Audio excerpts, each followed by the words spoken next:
Find someone who's having a hard time or is ill or lonely and do something for him or her. I was overwhelmed when this year for my birthday, I received hundreds of cards and letters from members of the church around the world telling me how they had fulfilled that birthday wish. The acts of service ranged from assembling humanitarian kits to doing yard work. Dozens and dozens of primaries challenged the children to provide service. And then those acts of service were recorded and sent to me. I must say that the methods for recording them were creative. Many came in the form of pages put together into various shapes and sizes of books. Some contained cards or pictures drawn or colored by the children. One very creative primary sent a large jar containing hundreds of what they called warm fuzzies.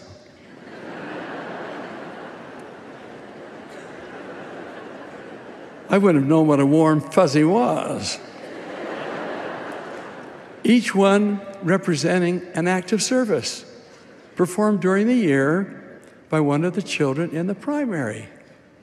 I can only imagine the happiness these children experienced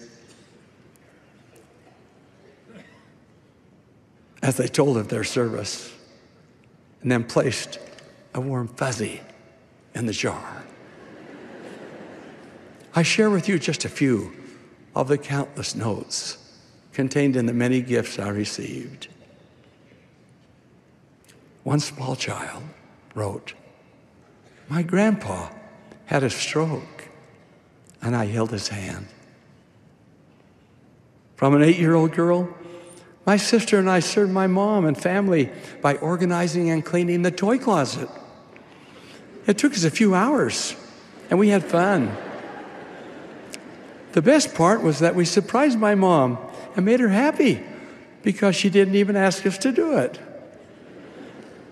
An 11-year-old girl wrote, "There was a family in my ward that did not have a lot of money. They have 3 little girls, and Mom and Dad had to go somewhere, so I offered to watch the 3 girls. The dad was just about to hand me a $5 bill. I said, 'I can't take it.' My service was that I watched the girls for free." A primary child in Mongolia wrote that he had brought in water from the well so his mother would not have to do so. From a 4-year-old boy, no doubt written by a primary teacher, quote, "My dad has gone for Army training for a few weeks. My special job is to give my mom hugs and kisses." I wish they said, "and Dad." Wrote a 9-year-old girl, "I picked strawberries for my great-grandma. I felt good inside." And another, "I played with a lonely kid." From an 11-year-old boy, "I went to a lady's house and asked her questions and sang her a song. It felt good to visit her. She was happy because she never gets visitors." Reading this particular note reminded me of words penned long ago by Elder Richard L. Evans of the Quorum of the 12. Said he, "It isn't easy for those who are young to understand the loneliness that comes when life changes from a time of preparation and performance to a time of putting things away. To be so long the center of a home, so much sought after, and then almost suddenly to be on the sidelines watching the procession pass by. This is living into loneliness. We have to live a long time to learn how empty a room can be that is filled only with furniture. It takes someone beyond mere hired service, beyond institutional care or professional duty to thaw out the memories of the past and keep them warmly living in the present. We cannot bring them back the morning hours of youth, but we can help them live in the warm glow of a sunset made more beautiful by our thoughtfulness and unfeigned love. Close quote.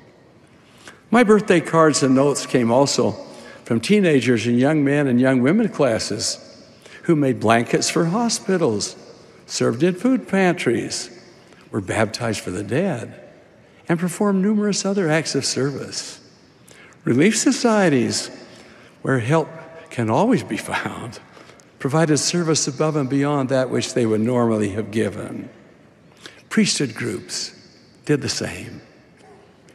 My brothers and sisters, my heart has seldom been as touched and grateful as it was when Sister Monson and I literally spent hours reading of these gifts.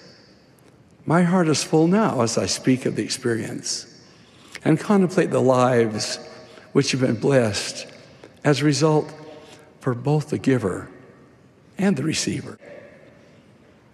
May the words of a familiar hymn penetrate our very souls and find lodgment in our hearts. I won't sing it. Have I done any good in the world today? Have I helped anyone in need? Have I cheered up the sad and made someone feel glad? If not, I failed indeed. Has anyone's burden been lighter today? Because I was willing to share. Have the sick and the weary been helped on their way? When they needed my help, was I there? That service to which all of us have been called is the service of the Lord Jesus Christ. As he enlists us to his cause, he invites us to draw close to him.